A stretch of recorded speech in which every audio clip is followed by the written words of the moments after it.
And we're off. Now I want to welcome everybody to the PAVEDOT Positive Podcast. I am Marcus Davis. I'll be hosting the podcast, and this is a leadership series. It's a PAVEDOT Positive Podcast. So with me right now, we got a leader. I'm going to let him introduce himself. My name is Coach Kenny Gilliard. Kenny Gilliard. And where are you coaching? North Brunswick High School. North Brunswick here in Leland, North Carolina. Yes, sir. All right. How long have you been coaching? 2 years, going into my third. 2 years going to your third. Yes. And what sport?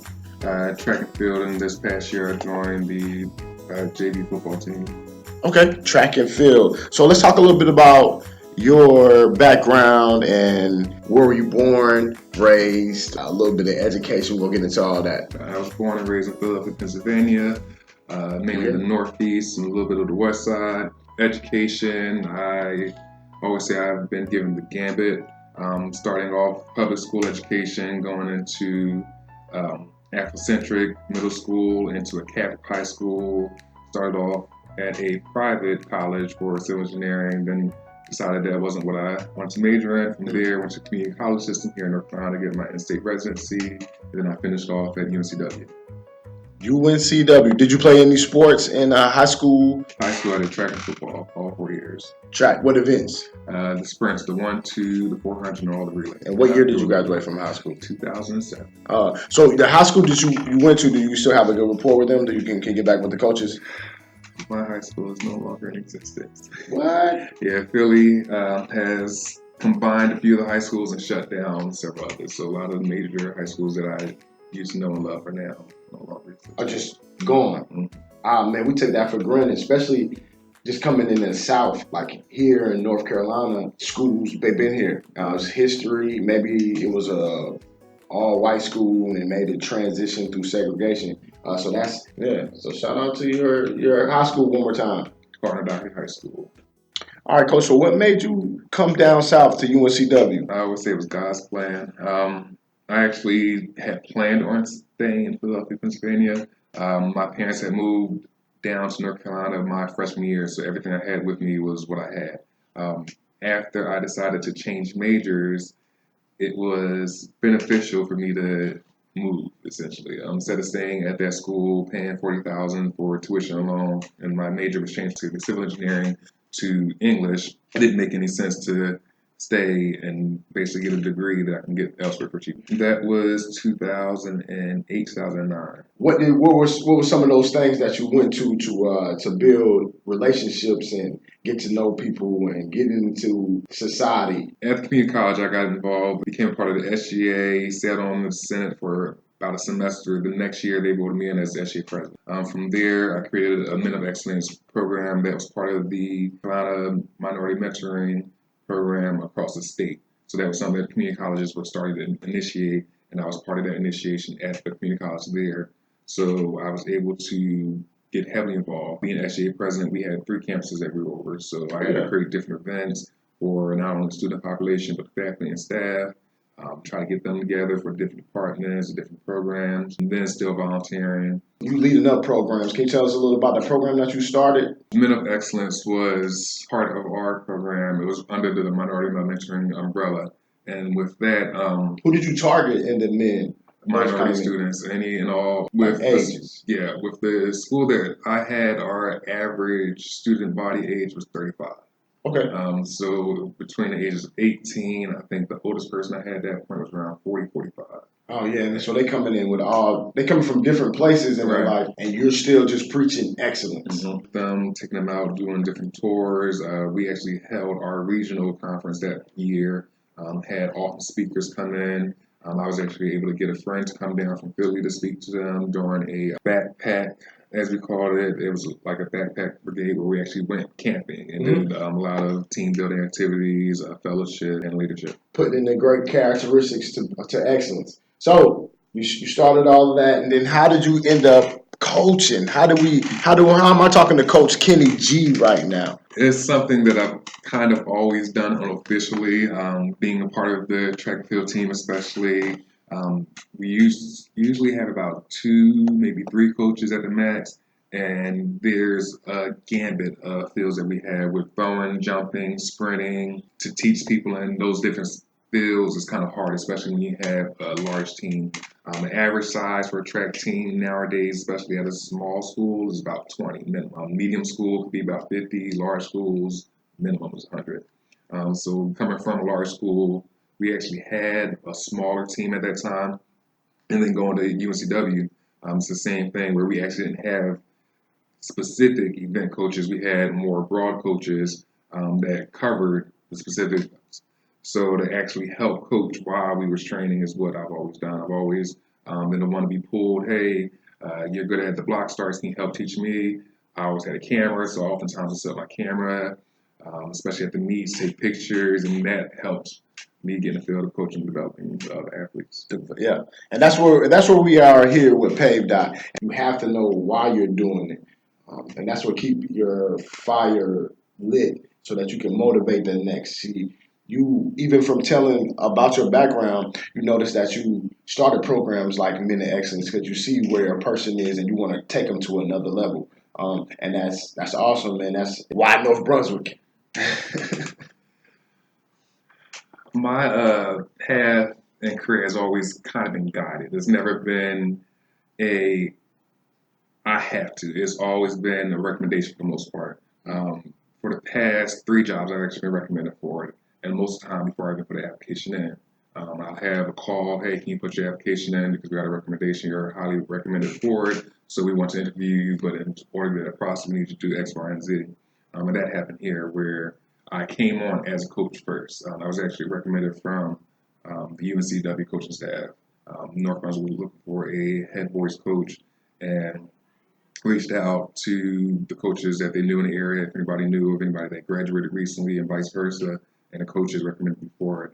And from there, I just came in, changed the program and the dynamics of it, and helped to create the culture that we have now, which is now no longer just a state championship team, but an international, national championship team. Yeah, because I can remember being at North Brunswick. I came here my freshman year. I was a student here, but I played football and I also ran a little track. I played, dabbed in it, but this track team was always phenomenal. And I say you raised this culture from expecting states. To say that again?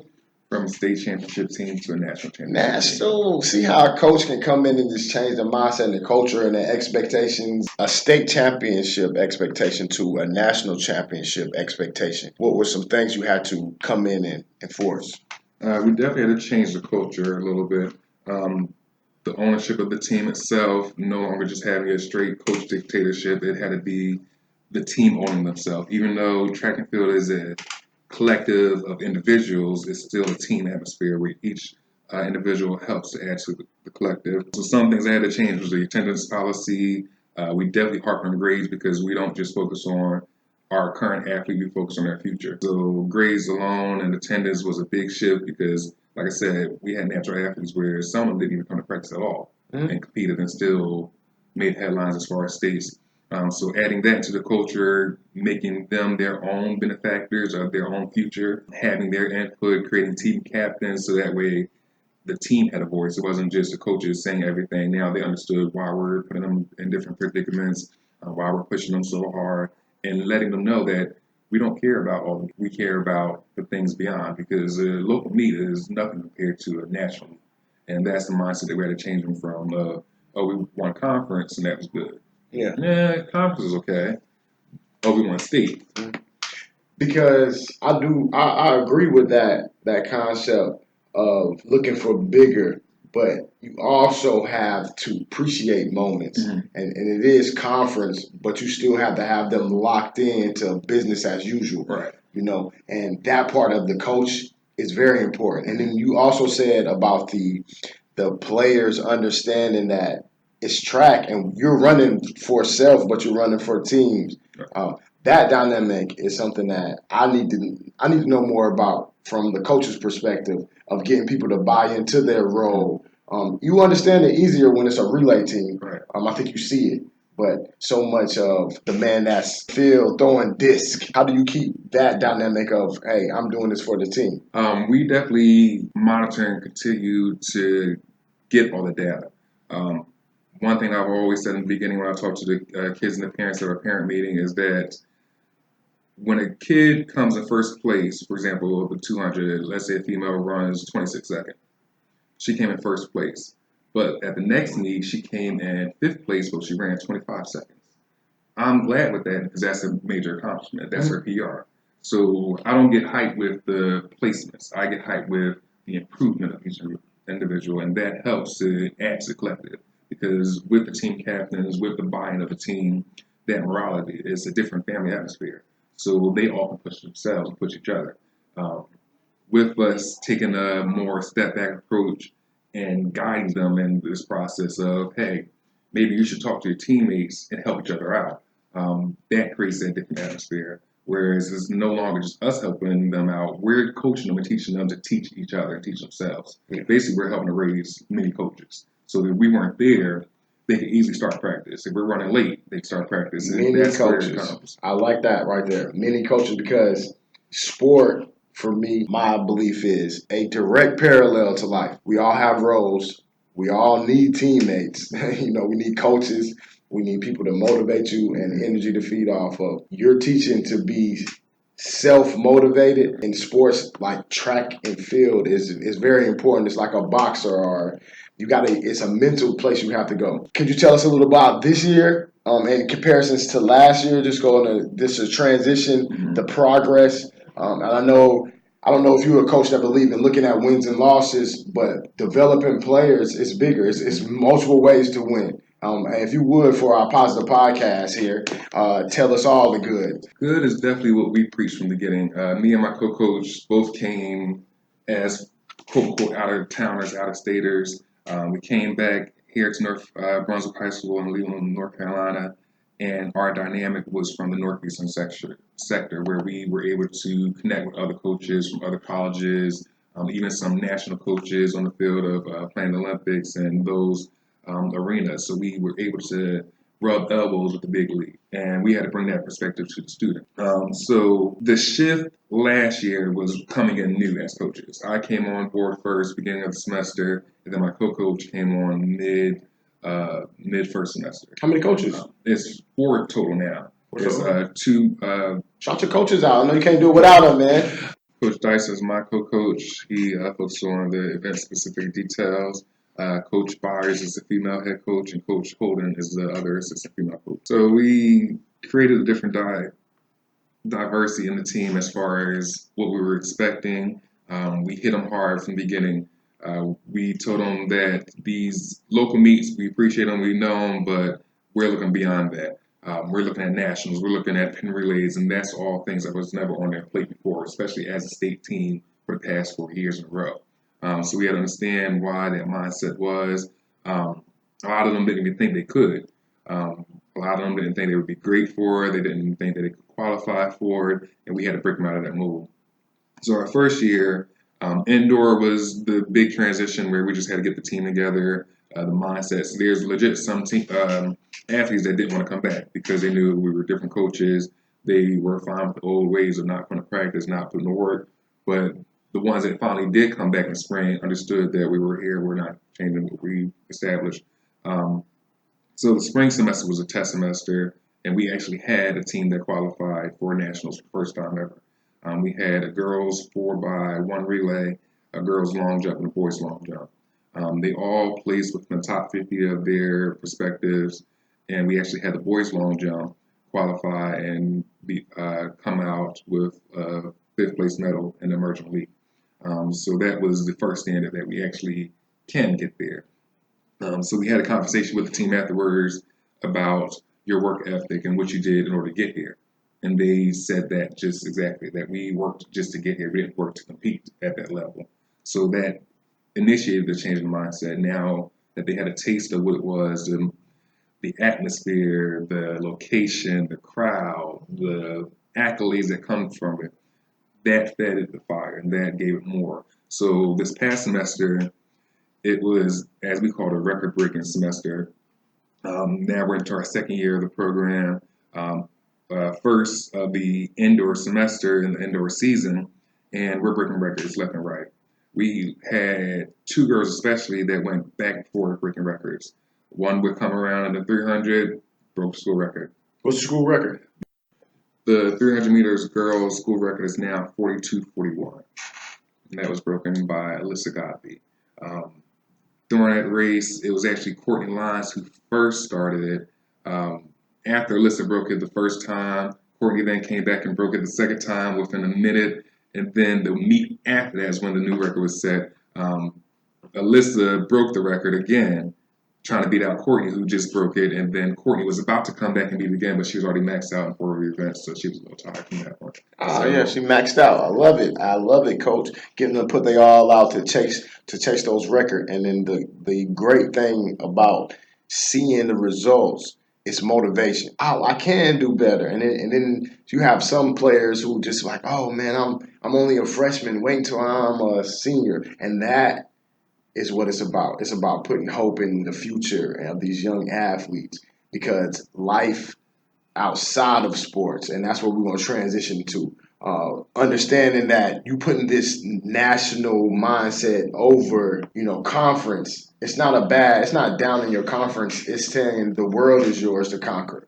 It's a whole new world out here for longing for your expertise per se. For whatever field. And whatever you can bring to it, coach. So thanks for that, man. I like to tell coaches that they're doing a good job, man, and especially ones that are doing a good job. So where do you see the program going in the next 3-4 years? Hopefully, we can maintain our national accolades.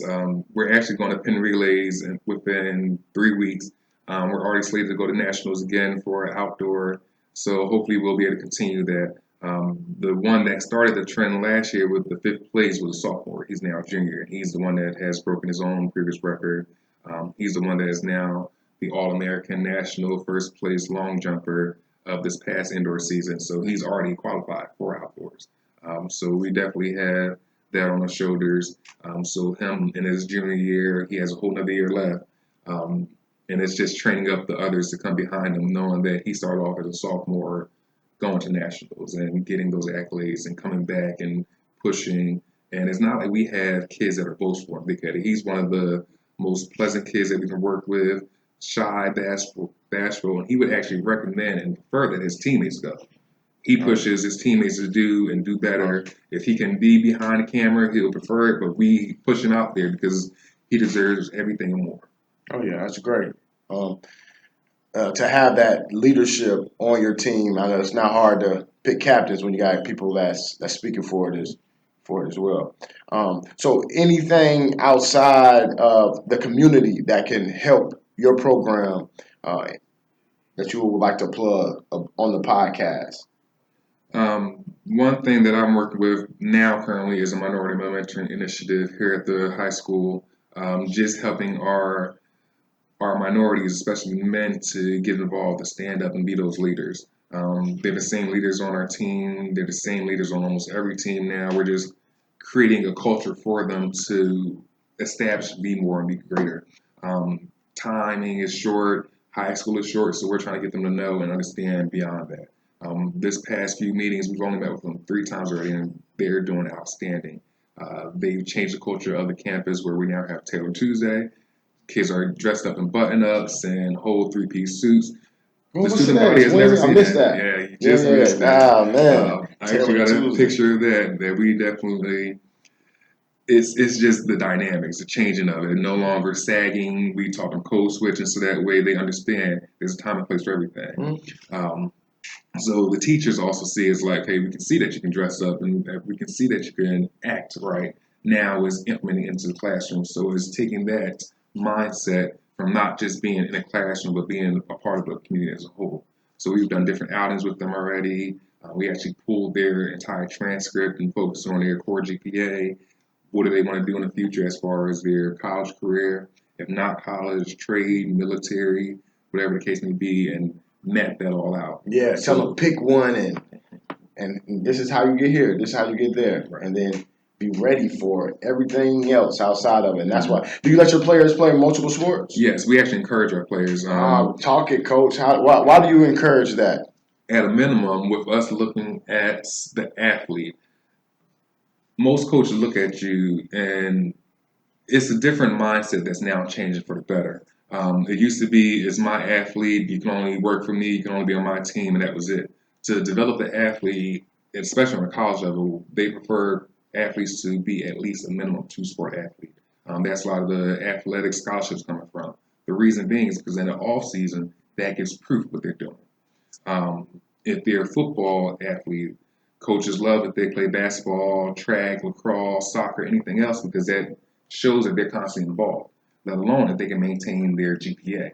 So that says a lot. Oh, I did one sport and that was it. Well, what did you do in the off season? There's no proof of you lifting or going out working out, but it Or actually handling adversity, or right. handling outside your comfort zone. That's what my thing is. And I, as a father, with my son, teaching him seasonal, change it up and still stay focused up on what you have, on what you want. He wants to be successful. I let him map in his mind what his idea of success is, and that's the same thing with every youth athlete. We have to give them different options because you don't know if you are great anything if you never tried. Right. So yeah, multiple sports. I'm a fan of that, and respecting each sports season, and they all tie into the same hand-eye coordination, physical activity.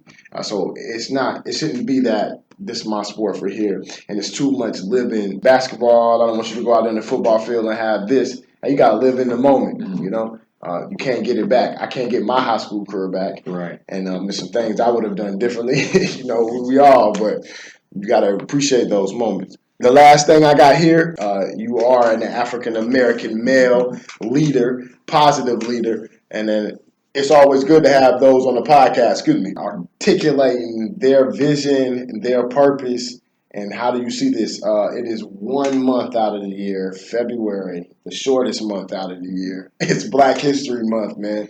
And that's a time when we look back on our history, the landmarks that were conquered. How do you feel as being a male leader about your Black history? There's a lot to say about that. And it's funny because even though I'm listed as an English teacher, my kids actually think I'm a history teacher. We actually came out of Black History Month and still doing Black History things. They did a whole project on Black history. And of course, I created the writing aspect, the research aspect. But I want my students to know beyond the few great names. Everybody knows Malcolm X. Everybody knows Rosa Parks. Everybody knows Dr. King. But do they know all the inventors that actually went into history? The pull-out couch was made by a Black person. The doorknob and the doorstop was made by a Black person. The pull-out couch was just a pivotal piece, but then you have Madam C.J. Walker, who then created her own hair care products, first female CEO. So you have things like that a lot of these students don't understand, don't know, because we cram Black history into a month of 28 days, and there's beyond. And Black history doesn't start just with civil rights. It definitely doesn't start with slavery either. So that's a lot to try to encompass in just a month. Yeah. Plus still going to your other classes and doing everything else, especially on the teacher scale, there's beyond like what we can do. Black history for me is every day. I'm constantly teaching them different things, giving them different quotes, showing them different videos of the race riots, the lunch counter sit-ins, the bus boycott. And by us just focusing on it once in a month, it's more, and it gives them more feedback, it gives them more input, and opens their eyes. Like a lot of people still don't know to this day, Little Africa, Black Wall Street. There's bombing that happened in Philadelphia, Pennsylvania that most people don't realize and know about. So there's all these different aspects across our yet to be United States that we have yet to touch on. And it's history that's been lost. It's not being passed down. We try to do so much and focus on the good and positive, yet there is some bad that still needs to be discussed as well, because that comes into our history of always overcoming. We've always been a race that succeeds no matter where we're put. And it's not just one race. We are a race that works well for others, that cultivate, that help build up communities and not just break it down. So that's a topic that I always touch. So in my writing class, I usually start with a writing prompt. And sometimes that writing prompt leads me to do some research. Because if you don't know the topic, the best way to find out is doing the research yourself. For sure. Nowadays, we have the world at our fingertips. If a student can look it up, they can find it easily. And that's the best part about it. We have so much history that's out there especially in Wilmington. There's things that was covered up in Wilmington that's now being brought to light recently. So the fact that that's that the scary for me. Mm-hmm. That's the scary part about history is that we know how much it's been manipulated, and it has to be translated to get through time. And my biggest thing with Black history and being a coach and being the history being made is I use it for inspiration. You know, if I hear a story of someone inventing something, I want to create something as well. I want our youth to look at anything that I'm doing, creative wise, to spark. Oh, I can be this great person. I feel like that's why the history is passed. The Marcus Garveys of the world. He left this information for you to be inspired to do, and I feel like that's what's being taken for granted. When we do have our Black history, it should be they did this so you can do. You know, I like that part of it. Especially with being in the school system, when you have it spelled out like, oh, we got to go with Black history. As soon as you say it to a kid, they're going one or two ways. You know, they're going to be all for it, and they be like, oh, why are they? What makes them special? And then you have to get into this dividing of who is what and where. Now it's really about now. It's really about these young people taking advantage of their opportunities that were provided because we went through this. But now don't sit on it, because sometimes with history it creates some hate, and when you holding on some stuff that shouldn't even be sitting there. And the message from the Dr. Kings of the world and even the Nipseys, you know, shout out to Nipsey, man. He's definitely in that category of somebody that was pushing out positivity and love. You know, and we cannot function as a successful society with hate. Regardless of whatever been going on, and to look at a man in his skin color and say, hey man, you already put in this box, I can't even take the time to learn you. It's all the way wrong, if I had to say so. So that was my spiel on it, man. We can keep going on and on. I really do feel like that's a good topic to always talk about. Don't run away from it. You being a Black male out here, you are a role model. We didn't ask for it, but at the same time, we're embracing that role.